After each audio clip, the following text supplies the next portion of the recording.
Test 1. This is the IELTS listening test. You will hear a number of different recordings and you will have to answer questions on what you hear. There will be time for you to read the instructions and questions and you will have a chance to check your work. All the recordings will be played once only. The test is in 4 parts. At the end of the test, you will be given 10 minutes to transfer your answers to an answer sheet. Now turn to Part 1.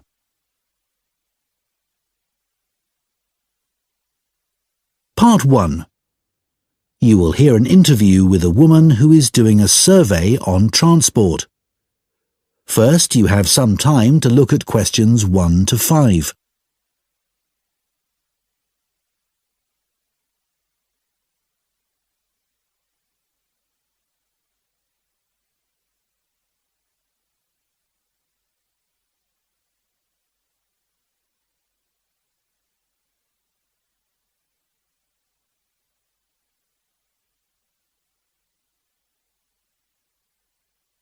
Now listen carefully and answer questions 1 to 5.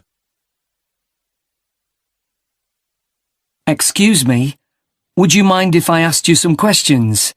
We're doing a survey on transport. Yes, that's okay. First of all, can I take your name? Yes, it's Sadie Jones. Thanks very much. And could I have your date of birth? Just the year will do, actually. Is that all right? Yes, that's fine. It's 1991. So, next, your postcode, please. It's DW30 7YZ. Great, thanks. Is that in Wells? No, it's actually in Harborne. Wells isn't far from there, though. I really like that area. My grandmother lived there when I was a kid. Yes, it is nice. Right, so now I want to ask you some questions about how you travelled here today. Did you use public transport? Yes, I came by bus. OK, and that was today. It's the 24th of April, isn't it? Isn't it the 25th? No, actually, you're right. And what was the reason for your trip today? I can see you've got some shopping with you. Yes, I did some shopping, but the main reason I came here was to go to the dentist. That's not much fun. Hope it was nothing serious. No, it was just a checkup. It's fine. Good. Do you normally travel by bus into the city centre? Yes, I stopped driving in ages ago because parking was so difficult to find. And it costs so much. I see. The bus is much more convenient too. It only takes about 30 minutes. That's good. So where did you start your journey?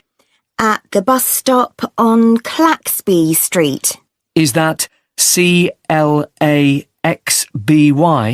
That's right. Before you hear the rest of the conversation, you have some time to look at questions 6 to 10.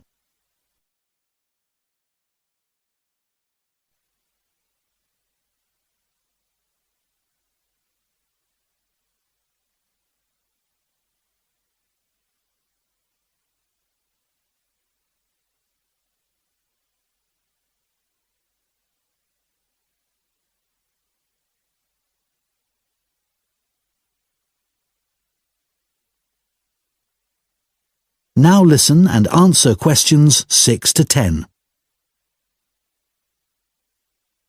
And how satisfied with the service are you? Do you have any complaints? Well, as I said, it's very convenient and quick when it's on time. But this morning it was late.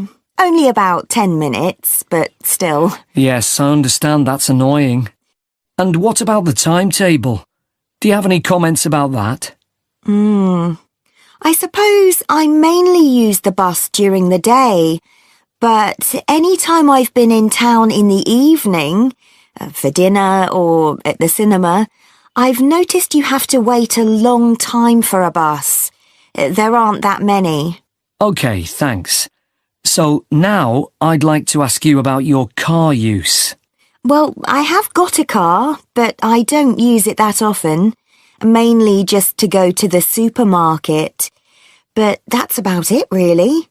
My husband uses it at the weekends to go to the golf club. And what about a bicycle? I don't actually have one at the moment. What about the city bikes you can rent? Do you ever use those? No, I'm not keen on cycling there because of all the pollution. But I would like to get a bike. It would be good to use it to get to work. So why haven't you got one now? Well, I live in a flat on the second floor, and it doesn't have any storage, so we'd have to leave it in the hall outside the flat. I see. OK, well, I think that's all we need from you today, Sadie. That is the end of part 1. You now have 1 minute to check your answers to part 1.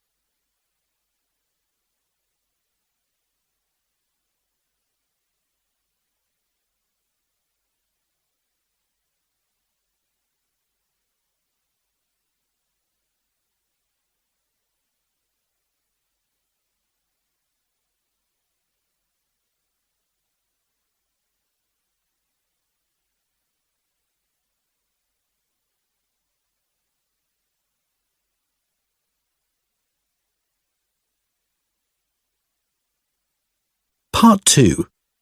You will hear a woman speaking to a group of people who are interested in becoming volunteers for an organisation called ACE. First, you have some time to look at questions 11 to 15.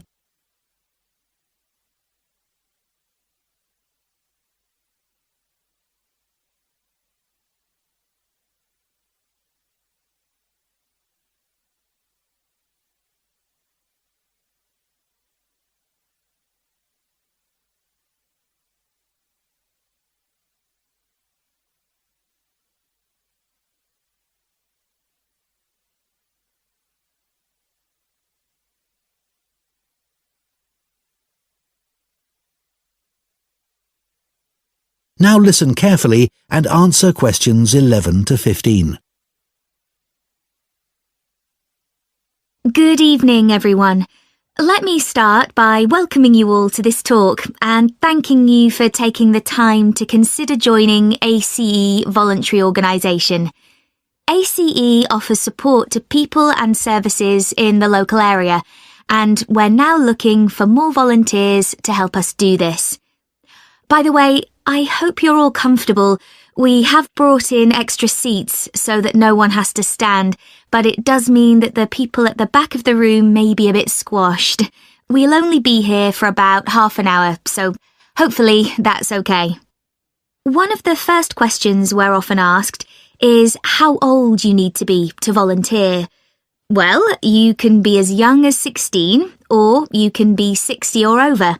It all depends on what type of voluntary work you want to do. Other considerations, such as reliability, are crucial in voluntary work, and age isn't related to these, in our experience. Another question we get asked relates to training.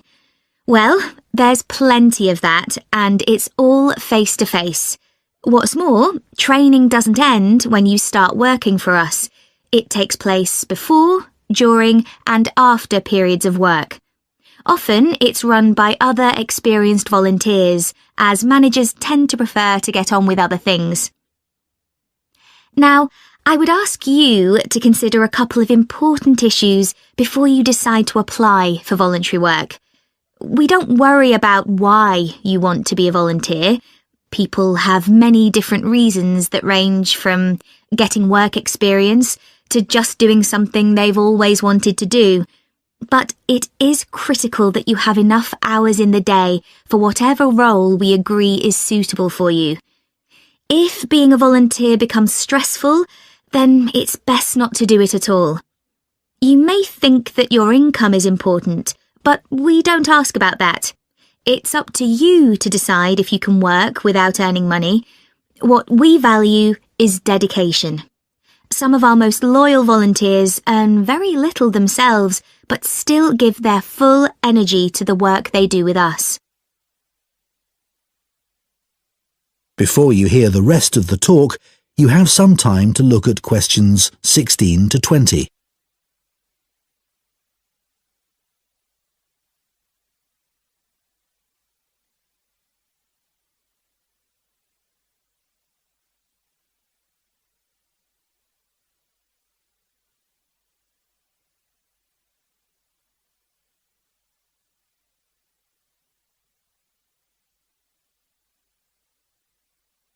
Now listen and answer questions 16 to 20.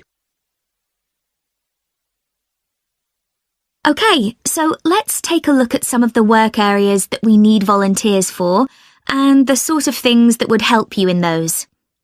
You may wish simply to help us raise money. If you have the creativity to come up with an imaginative or novel way of fundraising, we'd be delighted, as standing in the local streets or shops with a collection box can be rather boring. One outdoor activity that we need volunteers for is litter collection, and for this, it's useful if you can walk for long periods, sometimes uphill. Some of our regular collectors are quite elderly, but very active and keen to protect the environment. If you enjoy working with children, we have 3 vacancies for what are called playmates. These volunteers help children learn about staying healthy through a range of out-of-school activities. You don't need to have children yourself, but it's good if you know something about nutrition and can give clear instructions. If that doesn't appeal to you, maybe you would be interested in helping out at our story club for disabled children, especially if you have done some acting. We put on 3 performances a year based on books they have read, and we're always looking for support with the theatrical side of this. The last area I'll mention today is first aid. Volunteers who join this group can end up teaching others in vulnerable groups who may be at risk of injury. Initially, though, your priority will be to take in a lot of information and not forget any important steps or details. Right, so does anyone have any questions for me about it? That is the end of Part 2. You now have 30 seconds to check your answers to Part 2.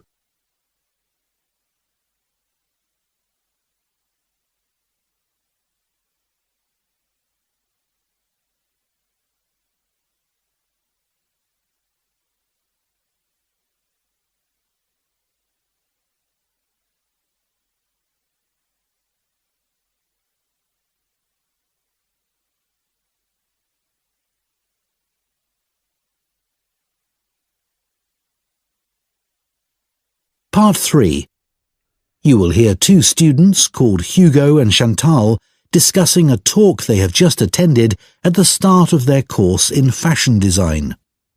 First, you have some time to look at questions 21 to 26.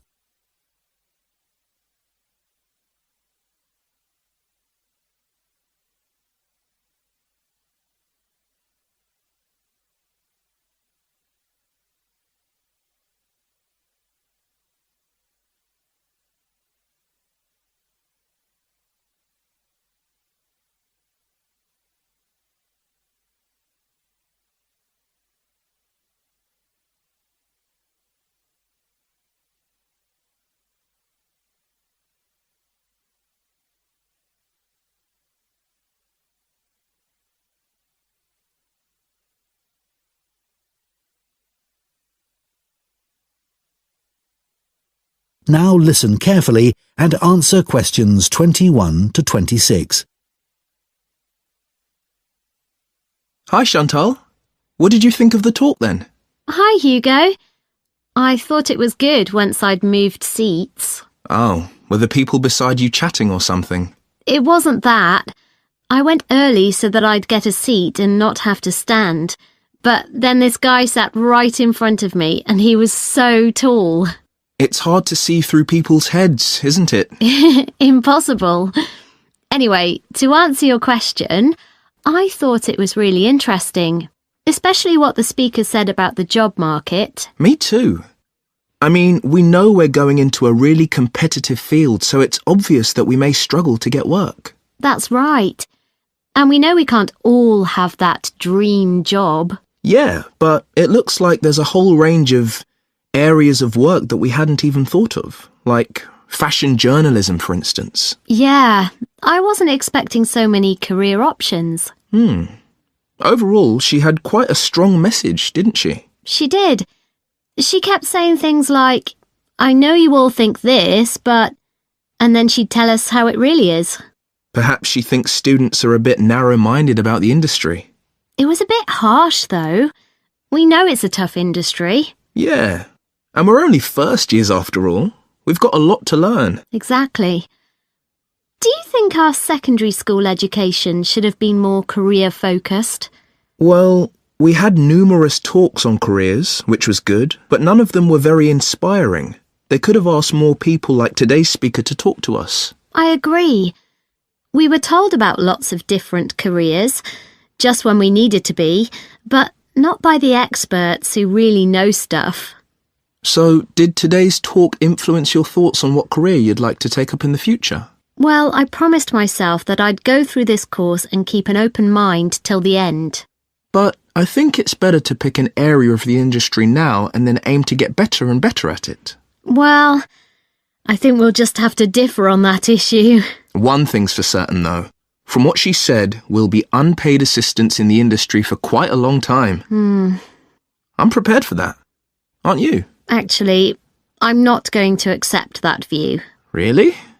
But she knows it's the case, and everyone else says the same. That doesn't mean it has to be true for me. Okay. Well, I hope you're right. Before you hear the rest of the discussion, you have some time to look at questions 27 to 30.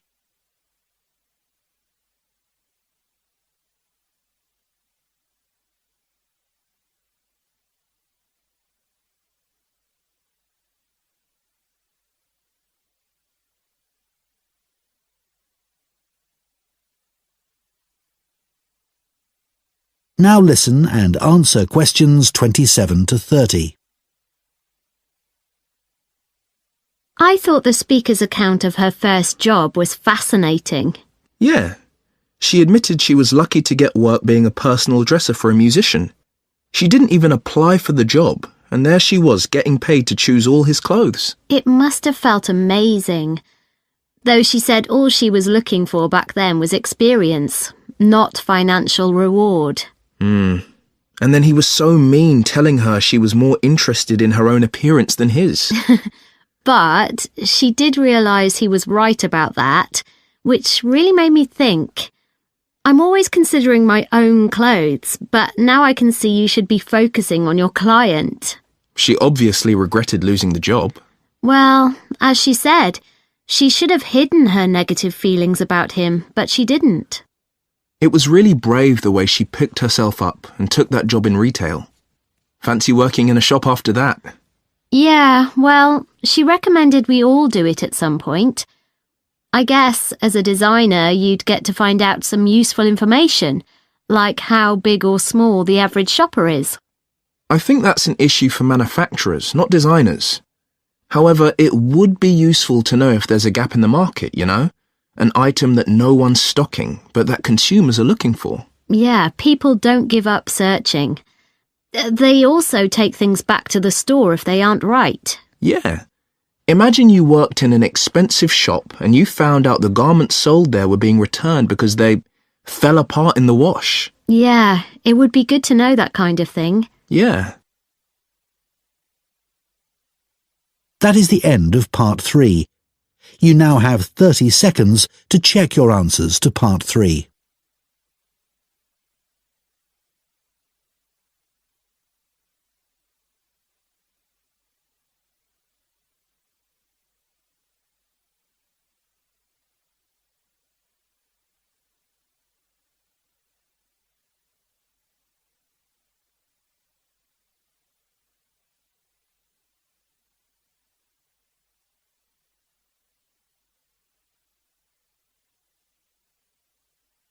Part 4.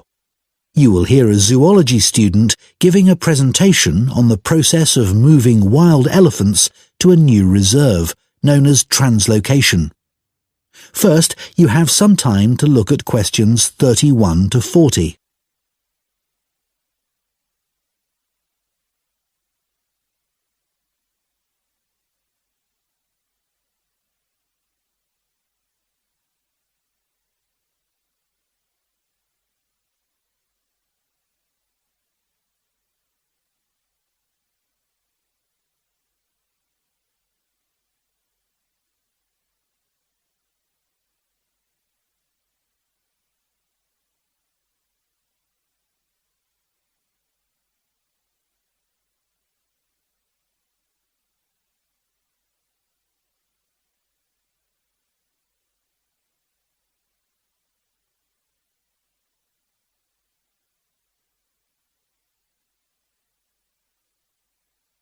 Now listen carefully and answer questions 31 to 40.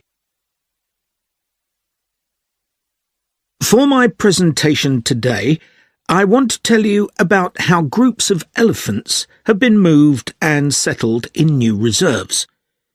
This is known as translocation and has been carried out in Malawi in Africa in recent years. The reason this is being done is because of overpopulation of elephants in some areas. Overpopulation is a good problem to have, and not one we tend to hear about very often. In Malawi's Majeti National Park, the elephant population had been wiped out by poachers, who killed the elephants for their ivory. But in 2003, the park was restocked, and effective law enforcement was introduced. Since then, not a single elephant has been poached. In this safe environment, the elephant population boomed. Breeding went so well that there were more elephants than the park could support. This led to a number of problems. Firstly, there was more competition for food, which meant that some elephants were suffering from hunger. As there was a limit to the amount of food in the national park, some elephants began looking further afield. Elephants were routinely knocking down fences around the park, which then had to be repaired at a significant cost. To solve this problem, the decision was made to move dozens of elephants from Majeti National Park to Nkotakota Wildlife Park, where there were no elephants. But, obviously, attempting to move significant numbers of elephants to a new home 300 kilometres away is quite a challenge.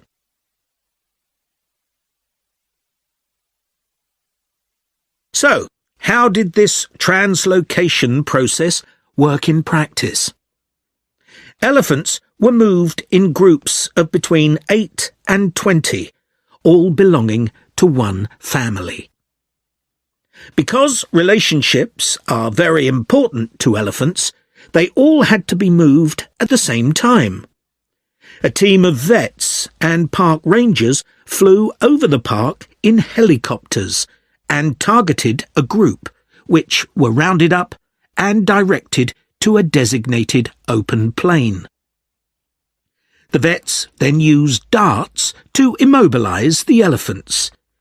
This was a tricky maneuver, as they not only had to select the right dose of tranquilizer for different-sized elephants, but they had to dart the elephants as they were running around. This also had to be done as quickly as possible, so as to minimise the stress caused.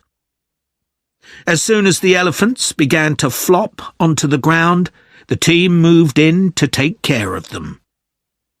To avoid the risk of suffocation, the team had to make sure none of the elephants were lying on their chests, because their lungs could be crushed in this position.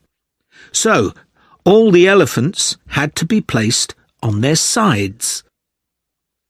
One person stayed with each elephant while they waited for the vets to do checks. It was very important to keep an eye on their breathing. If there were fewer than 6 breaths per minute, the elephant would need urgent medical attention. Collars were fitted to the matriarch in each group so their movements could be tracked in their new home. Measurements were taken of each elephant's tusks. Elephants with large tusks would be at greater risk from poachers, and also of their feet. The elephants were then taken to a recovery area before being loaded onto trucks and transported to their new home.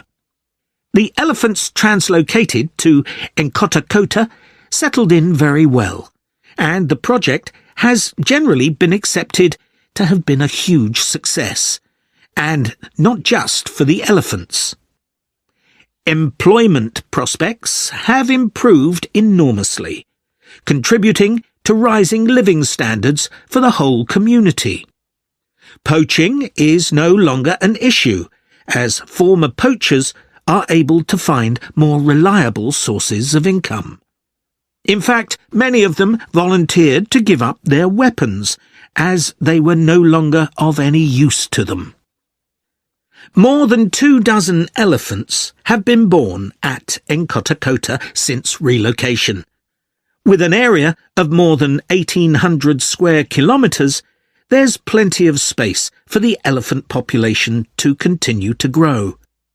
Their presence is also helping to rebalance Nkotakota's damaged ecosystem and providing a sustainable conservation model which could be replicated in other parks.